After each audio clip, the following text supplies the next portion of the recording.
வணக்கம். தோசை சுடுவது எப்படி? முதலில் ரொட்டி தகரத்தை போடவும், பிறகு கேஸை ஆன் பண்ணவும். ரொட்டி தகரம் சூடான பிறகு எண்ணெயை பூசிக்கொள்ளவும்.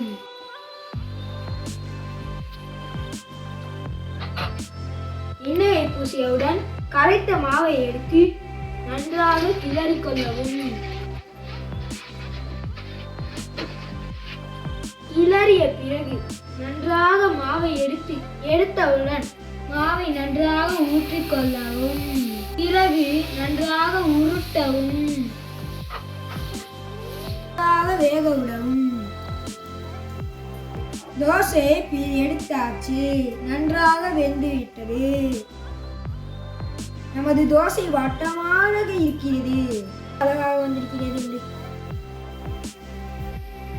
தோசையை சாப்பிட்டு பார்ப்போம்.